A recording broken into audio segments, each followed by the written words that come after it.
Qui en veut à l'éducation complète à la sexualité en Europe ? Dans un rapport publié en février, le planning familial s'est intéressé à ces oppositions de plus en plus nombreuses venues d'acteurs politiques et associatifs, acteurs parfois liés. Selon le planning, cela amène notamment de la désinformation et l'association pousse la France comme l'Europe à agir. Bonjour Sarah Durocher. Bonjour. Vous êtes la présidente du planning familial. Merci à vous d'avoir accepté de venir ici sur Euradio. Alors qu'est-ce qui a poussé votre association de planning familial à s'intéresser à ce sujet ? Alors peut-être déjà dire que le planning familial, on est une association française qui est membre de l'IPPF, c'est un peu l'international du planning. On est une association qui a 70 ans, une association de terrain. Vous avez peut-être une antenne du planning sur votre territoire. On est sur l'Hexagone, sur les Drom-Tom, et en fait, on est une association militante, féministe d'éducation populaire. On en est très fiers. Et donc, on intervient auprès de 150 000 jeunes tous les ans en matière d'éducation à la sexualité. Je dis ça parce qu'on accueille 500 000 personnes par an, donc on est vraiment une association de terrain, et l'objectif, c'est par rapport à ce qu'on observe sur les territoires, on est un peu des lanceurs et lanceuses d'alerte aussi, de pouvoir bien évidemment prendre cette parole et pouvoir essayer de faire changer les choses et améliorer les choses. Et sur le sujet de l'éducation à la sexualité, le planning est un acteur très important en France. Juste pour info, on a porté plainte contre l'État sur la non-application de la loi avec SOS Homophobie et SIDAction il y a 2 ans, et qu'on est très mobilisés par rapport à ça. Et donc, l'idée, c'était que nous, on avait sur les territoires des alertes qui venaient de nos associations et de nos militantes. Et donc, on s'est posé la question, mais on pourra plus en parler, des alertes dont je parle. On s'est posé la question si au niveau européen, on observait les mêmes choses, et si c'était pas juste une offensive en France, mais bien une offensive bien organisée. Et c'est la conclusion du rapport. On va parler effectivement de ce qu'il y a concrètement dans ce rapport et de cette analyse que vous avez menée. D'abord, peut-être une question de terminologie. Quelle est la différence entre l'éducation complète à la sexualité et ce qu'on peut appeler communément l'éducation sexuelle ? Alors, l'éducation complète à la sexualité, c'est vraiment des terminologies au niveau international. C'est-à-dire que c'est dans des textes internationaux qui, que ça soit au niveau des enfants, que ça soit au niveau de la santé, c'est vraiment des termes qui sont employés et des termes internationaux. Donc, c'est pour ça que pour nous, c'est important. La question de l'éducation à la sexualité, c'est un terme que nous, on utilise en tant que militante, puisque complète à la sexualité, pour beaucoup de gens, ça veut rien dire. Alors que, en même temps, ça veut tout dire, mais ça veut dire à peu près la même chose. Et l'objectif, c'est vraiment d'expliquer que la sexualité, c'est très large. On pourrait définir la sexualité seulement à des rapports hétérosexuels. C'est pas du tout notre cas. C'est aussi la question des émotions, la question de la connaissance de ses droits. Et bien évidemment que pour nous, c'est quelque chose de très complet. Et c'est un terme militant que les militantes féministes dans le monde entier parlent, c'est l'éducation à la sexualité. Ça veut dire, en gros, c'est pas juste uniquement une question de biologie, il y a aussi l'idée d'une approche un peu plus large. Oui, c'est la lutte contre les violences, c'est le droit des personnes LGBTQIA+, c'est les questions de genre, c'est les questions du consentement, les questions du plaisir aussi, tout ça, ça fait partie de la sexualité, c'est ça qu'on aborde dans ces programmes. Alors la recherche que vous avez menée pour construire ce rapport a été menée dans 6 pays, Allemagne, Espagne, France, Hongrie, Italie, Suède. Comment s'est fait le choix de ces 6 pays d'études ? Le choix, il s'est fait qu'on voulait des pays qui ont des législations dans certains pays, d'autres qui n'en ont pas du tout, et d'autres aussi où on observe une montée du conservatisme. Et c'est pour ça qu'on a fait un échantillon. Par exemple, l'Espagne est très évolutive sur la question des violences et aussi sur l'éducation. La Hongrie, par exemple, et l'Italie, on voit qu'il y a une montée très forte de l'extrême droite, mais j'ai envie de vous dire que c'est partout en Europe. Avec Giorgia Meloni d'un côté en Italie, Viktor Orban de l'autre en Hongrie. Et donc c'était important de regarder un peu ce qui se passait, parce qu'il faut se dire que c'est une des revendications de toutes les féministes, l'éducation à la sexualité. C'est international comme revendication. Les Argentines nous parlaient d'avortement, contraception et éducation. Bien évidemment que c'est vraiment les revendications qui nous semblent très importantes. Donc évidemment, c'était d'aller observer dans ces pays comment ça se passait. Nous, en France, on a la chance d'avoir une loi. C'est pas le cas de tout le monde. En Suède, il y a toujours eu un peu une avancée par rapport à ça. Donc c'était important de voir une diversité de pays. Et encore une fois, on sait aussi la montée du conservatisme partout en Europe, mais plus particulièrement aussi en Hongrie ou en Italie. On est vraiment face à des politiques natalistes avec la question de l'éducation à la sexualité, on est bien liés en termes d'enjeux. Juste avant de parler de ces différences justement entre pays, au niveau européen, comment elle a encadré cette éducation complète à la sexualité ? C'est pas une compétence de l'éducation de l'Europe, donc nous c'est une des choses que l'on recherche, ça veut dire que l'Europe se saisisse vraiment de ce sujet, qui est un enjeu pour nous au-delà du national, qui est un enjeu international et européen aussi. Donc aujourd'hui c'est ce qu'on demande, on demande vraiment que des choses soient inscrites, des moyens soient donnés et que ça fasse partie d'une compétence importante au niveau européen. Sachant qu'il y a quand même quelques textes qui encadrent des sujets afférents, on va dire. Vous avez parlé de la lutte contre les violences faites aux femmes. Il y a la Convention d'Istanbul en 2011. Juste avant, il y avait la Convention de Lanzarote du Conseil de l'Europe, là sur la protection des enfants. Vous avez dit il y a des législations qui diffèrent. Entre la législation française telle qu'elle est aujourd'hui et les autres législations, quelles sont les principales différences ? Par exemple, vous parlez de la Suède, si on compare la législation française à la législation suédoise, quelles sont les grosses différences ? C'est la législation suédoise, je suis désolée. Non, mais la différence, en fait, c'est que en France, déjà, ça date de pas si longtemps que ça. Il faut se dire qu'elle a 20 ans, cette loi. Au niveau de la Suède, c'était en 95, donc c'était bien avant. Il y a eu vraiment des textes qui ont pu être donnés et qui ont pu être mis en place.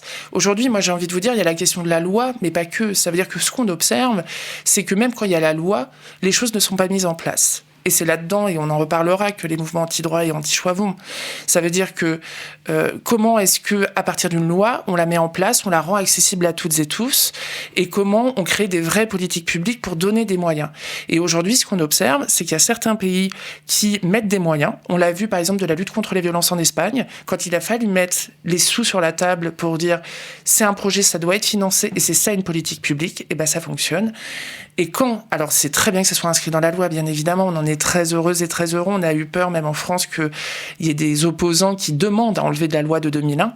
Donc, bien évidemment que c'est important, mais aujourd'hui, ce qu'on observe, c'est qu'il y a des différences de législation, mais il y a aussi une différence de comment est-ce qu'on mène des politiques publiques. Et par exemple, en Italie, elle n'a pas touché à la loi, par exemple, sur l'avortement ou sur d'autres sujets, parce que tous ces sujets sont liés, bien évidemment. Et que, par contre, elle est très offensive à faire rentrer des associations anti-choix dans des établissements hospitaliers, de centres IVG. Enfin, vous voyez, en fait, c'est pas que par la loi que nos destructeurs le sont. Et quand il y a une loi, souvent, c'est pas mis en place. Et il y a d'ailleurs en Italie un décret depuis 2025 qui demande le consentement obligatoire des parents pour que les enfants participent à ces cours d'éducation sexuelle. C'est ce genre de recul que vous avez craint à un moment en France ? En France, le recul qu'on craint pas, qu'on vit, c'est la question de la désinformation. Ça veut dire qu'aujourd'hui, on dit tout et n'importe quoi sur la loi, on dit tout et n'importe quoi sur le travail de nos associations. Un exemple, on va dire qu'on apprend à des enfants à se masturber à 3 ans. Alors comme ça peut être drôle, mais en fait, il y a une petite musique qui fonctionne bien. C'est des opposants qui sont très organisés. Et en fait, ce qu'on observe, c'est que quand on a porté plainte contre l'État, ça a remis le sujet dans le débat public. Et là, on a eu une vague de désinformation hyper importante et qui a son effet. Ça veut dire qu'eux ont des moyens, nous, on n'en a pas beaucoup. Et donc, bien évidemment, qu'ils sont très offensifs. Et en fait, la première chose qu'on vit, c'est de la désinformation. Et vous l'avez dit, donc il y a d'un côté la loi, mais il y a aussi ceux qui essayent de l'influencer et ces opposants que vous documentez dans ce rapport publié fin février. Qui sont ces acteurs qui aujourd'hui luttent contre l'éducation complète à la sexualité en France, mais plus largement dans les autres pays européens que vous avez étudiés ? Alors ce qu'on a observé, parce que nous on avait quand même l'expérience en France et on a déjà un peu regardé des mouvements anti-avortement. C'est-à-dire qu'on a observé dans les différents pays que à chaque fois qu'il y a une montée du conservatisme, une des choses qui a tapé, comme en Pologne par exemple, c'est le droit à l'avortement. Aux États-Unis, Trump est arrivé, c'est le droit à l'avortement. Pas que, mais ça fait partie des droits essentiels. Et on s'est rendu compte en fait qu'il se passait toujours la même chose. Donc ça voulait bien dire qu'il y avait un mécanisme qui était mis en place. Et étant donné que l'éducation à la sexualité, c'est une grande revendication, on s'est dit en fait, c'est un peu la même chose qui est en train de se passer. Et dans ces acteurs-là, ce qu'on observe, c'est des associations de terrain qui prennent beaucoup de place sur les réseaux sociaux, qui s'installent, qui n'ont pas besoin d'argent, puisqu'en fait, ils sont financés ou par des entreprises ou par des milliardaires, et on le voit par exemple en France avec Pierre-Édouard Stérin, qui est vraiment en train de mettre en place des actions et en place des associations pour faire de la désinformation et prendre de l'espace et de la place dans l'espace public. On a des politiques aussi qui sont très reliés à ça. Ça veut dire que derrière ces associations, il y a vraiment une sollicitation qui est faite. Et on a vu par exemple en France qu'il y avait eu des demandes de stopper les financements du planning familial par un certain camp politique. Donc on voit plutôt les liens. À l'extrême droite, pour très le à l'extrême qualifier. droite, oui, plutôt à l'extrême droite. Et puis, l'autre chose, c'est la question des médias aussi. Je crois qu'il y a un rôle qui est très important dans ce qu'on appelle l'une des grosses offensives, c'est la désinformation, c'est de faire peur aux gens. Et ça, c'est partout que ça se voit. Et donc, la question des médias, bien évidemment que quand le sujet de l'éducation à la sexualité est dans certains médias, on va avoir des discours de haine, des discours de désinformation très présents. C'est pour ça que vous êtes importants, les médias aussi, pour aussi porter une autre parole et pouvoir diffuser cette information. Parce qu'aujourd'hui, on le voit, la montée du conservatisme, c'est l'alliance de ces différents espaces. Et ça, c'est des choses qu'on observe sur l'éducation à la sexualité, mais pas que. On parle des oppositions en Europe à l'éducation complète à la sexualité aujourd'hui sur Euradio. Notre invitée, c'est Sarah Durocher, présidente du Planning Familial, l'association qui a sorti un rapport sur le sujet il y a quelques semaines. Alors on a défini, entre guillemets, ces acteurs qui s'opposent à cette éducation complète à la sexualité. Vous avez déjà commencé à en parler aussi. De quelle stratégie use-t-il pour contrer ce qui est mis en place aujourd'hui dans ces pays européens ? La plupart des choses, vraiment, c'est la désinformation. C'est vraiment leur axe et leur moyen de nous attaquer de manière très importante. La question, c'est aussi des attaques qui sont en présentiel. Nous, le planning familial, les activistes se font attaquer de manière très régulière. Il y a encore 2 semaines, le planning familial de Strasbourg s'est encore fait attaquer. Ça fait 3 attaques en un mois. Par qui ? Par des mouvements anti-choix et anti-avortement qui, pareil, sont très alliés. C'est pour ça qu'on aime bien dire que tout est lié. C'est que souvent, les mêmes personnes qu'on voit contre l'éducation à la sexualité sont les mêmes qu'on a vues à la Manif pour tous, sont les mêmes que l'on voit sur l'anti-avortement, anti-éducation à la sexualité. C'est vraiment tout à fait les mêmes mouvements. Ils ont un projet politique. Le projet politique, c'est la non-émancipation des personnes et c'est de remettre, entre guillemets, l'ordre naturel des choses. Donc ils sont contre la question du genre, ils sont pour que les gens se reproduisent et se marient de manière très hétérosexuelle. Donc on est vraiment dans un retour et un backlash très violent. C'est des associations de parents aussi parfois, on pense en France sur l'éducation à la parents sexualité, vigilants par exemple. Ça a été par exemple ce genre d'association. C'est aussi des politiques. On a vu avec Marion Maréchal Le Pen, Éric Zemmour et Sarah Knafo par exemple, qui ont un discours très clair sur l'éducation à la sexualité et sur le travail des associations. Donc on a vraiment cette offensive actuelle. Et l'offensive, elle se fait parce que vraiment, encore une fois, il y a des financements. Nous, on n'a pas les moyens d'aller tracter devant les écoles, de mettre des affiches partout. Ils ont les moyens. Mais pourquoi ils peuvent prospérer autant ? Que ce soit en France d'ailleurs, comme dans les autres pays européens. Parce qu'ils sont financés. Ils sont énormément financés. Ils ont des flux financiers qui sont très importants. Et puis, regardons qui est à la tête des puissances du monde aujourd'hui, qui est à la tête des réseaux sociaux. Aujourd'hui, depuis octobre, les associations féministes se sont mobilisées, par exemple, puisqu'on a du mal à diffuser du contenu.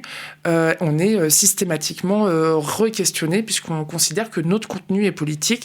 Donc voilà, il y a quelque chose où il y a un backlash très violent. C'est-à-dire que les féministes en France, par exemple, ont 50 ans de victoire. Backlash, c'est ce qu'on appelle communément retour en arrière. Ça veut dire ce qu'on est en train de nous faire payer, c'est les évolutions qu'on a pu y avoir sur le droit des femmes, le droit des personnes LGBTQIA+, et le droit à l'avortement, par exemple. Donc on est vraiment dans ce retour-là. Et il faut peut-être se poser la question, parce que c'est lié aussi. Ils sont diffuseurs de discours masculinistes. C'est quelque chose qui est très à la mode en France aujourd'hui, mais pas que. Nous, on a alerté depuis très très longtemps sur ces discours-là. Et regardez qui est à la tête des grandes puissances du monde.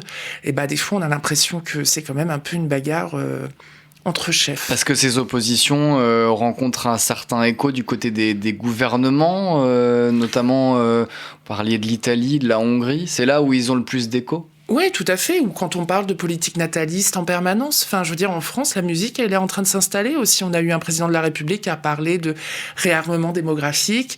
Il y a eu aussi Jordan Bardella lors de tous les débats qu'il y a eu pendant les retraites, qui a redit qu'il fallait une politique nataliste comme en Hongrie.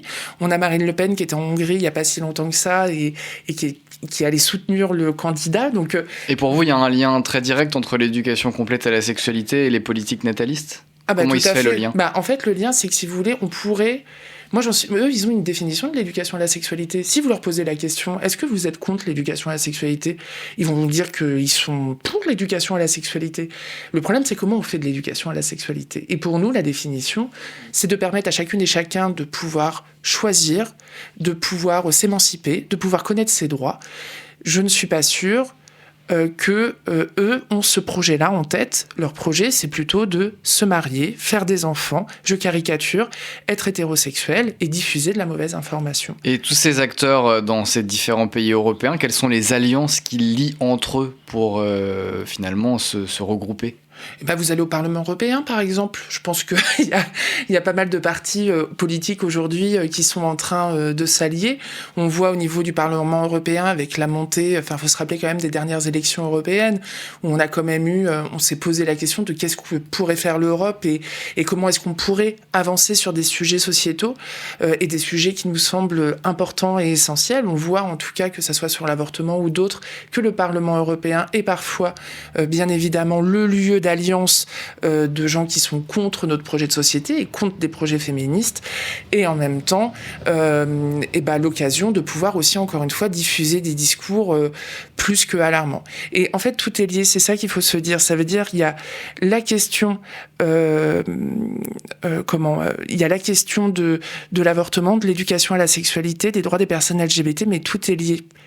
Parce que c'est pas juste des mouvements anti-choix et anti-droit qui sont contre des féministes, c'est des projets politiques et des visions de société qui sont complètement différentes. Et qu'est-ce que vous proposez alors au planning familial pour contrer ces mouvements-là et pour ancrer un peu plus solidement les politiques d'éducation complète à la sexualité ? Je pense qu'il faut qu'on fasse de la pédagogie, ça veut dire que nous, on passe notre temps à réexpliquer aux personnes, à s'adresser à tout le monde.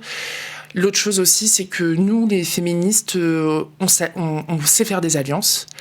On discute énormément avec les militantes féministes de Hongrie, de Pologne, d'Italie, pour aussi de voir comment est-ce qu'on peut rentrer en résistance par rapport à ça. Que la France, par exemple, condamne,